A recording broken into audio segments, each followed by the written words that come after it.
you would use to describe your personality. And shout it out, one word. Awesome. Awesome, yeah. Spontaneous. Yes, spontaneous. Tenacious. Yes, tenacious. We'd love to hear it. Give me more. Outgoing. Outgoing. Silly. Silly. Yes. Courteous. Courteous. Quirky. Yes, quirky. Spontaneous. Yes, spontaneous. All right, thank you. Thank you for your answers. I now want to ask you, why? Why did you choose these words? And when did you know that these words meant you? It's a question that we have been asking ourselves for centuries. Why are we the way we are? We as humans are constantly trying to figure out who we are and what we want. We make big decisions and small decisions every day based on who we think we are. I now want to pose the question, how would that answer change if you grew up in a completely different country?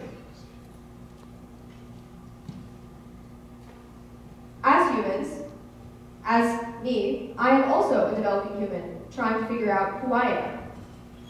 And so when I was making this talk, it was pretty choppy and incomplete and all over the place. I'm still trying to figure it out. There's a lot that I have not defined yet. So now I want to explore a question with you. And this is the question that I explored when I went to Morocco for 7 weeks. Why are we the way we are?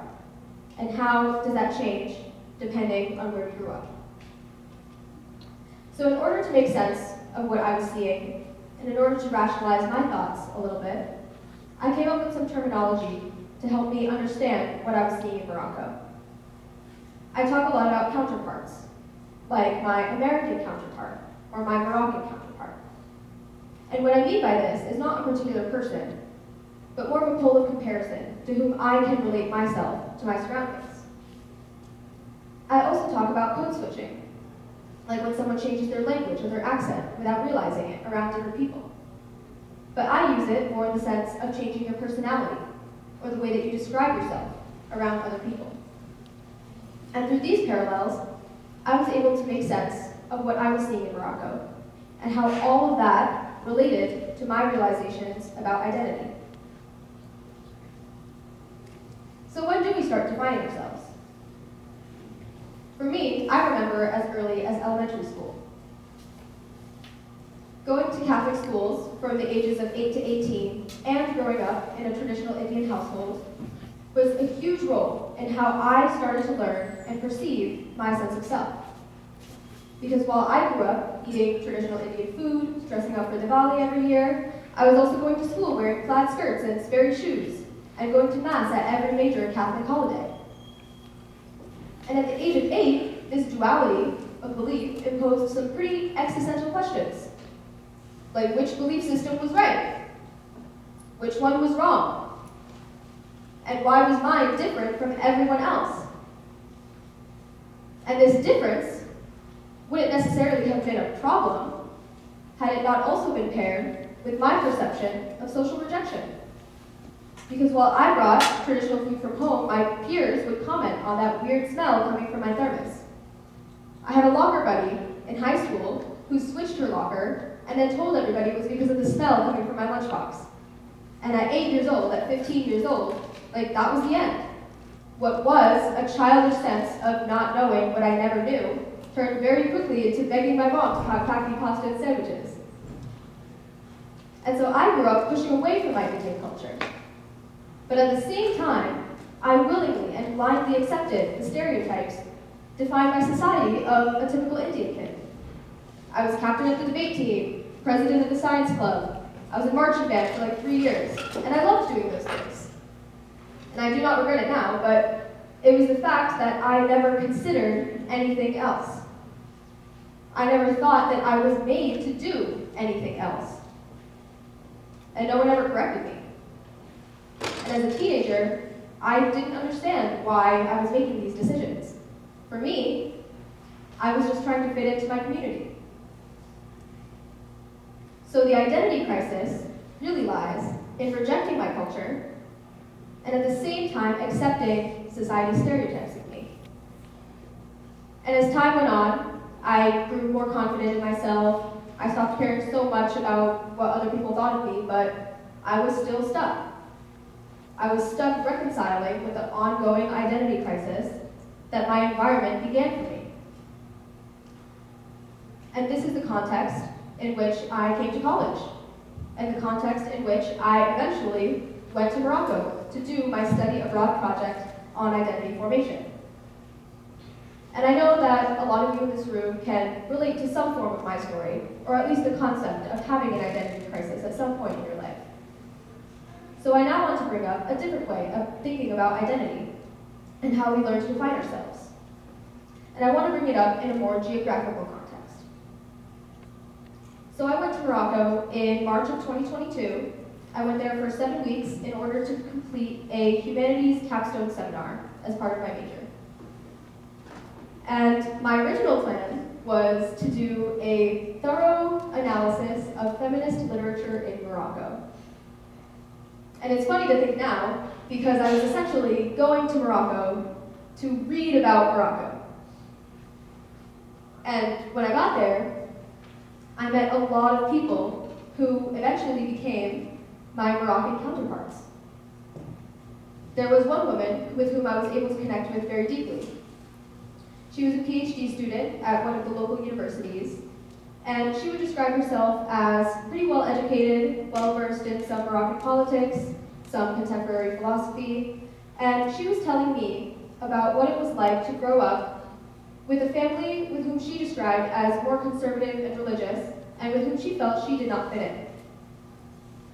And as she was talking, she was describing what it was like to code switch in those different environments in order to avoid conflict and to keep peace. And I realized that we related very heavily in the way that we both had to code switch in different areas, in different groups. And I realized, and I started to wonder, where do our similarities lie, and where do our differences lie? We come from completely different areas. We were raised in completely different ways, and yet we can relate on this one topic. Why? And she later invited me to lead a discussion with one of her writing clubs that she hosted at the university. And it was this writing club that helped me answer that question. Why are we similar, yet different? It's our surroundings and our labels that make us all different. But our duality and our drive to fit into our community is the same. And after thinking about this, way more than I thought about my original project, I decided to take a little bit of a different route. So now I want to go back to a question that I asked you earlier. What is one word you would use to describe yourself? Some of you said spontaneous, or quirky, or shy, confident, organized, whatever. But what if I said, I'm a woman, I'm brown, I'm a person of color? Let's think about that term for a second. Person of color. What makes someone a person of color? The answer might be pretty obvious to many of you in the room right now. But when I asked the writing club in Morocco the same question, I didn't get the same answers. I was surprised, and maybe you might be surprised to hear, that the first question that they asked me was, what do you mean by that? I identify as a person of color because I grew up in the United States, where the majority is different from what I look like. Someone in Morocco might not even have heard of the term person of color. And if they did, then that might not be a word that they immediately prescribe to themselves. Whereas I so distinctly subscribe to that word when I'm in the US. So what does that label do to us?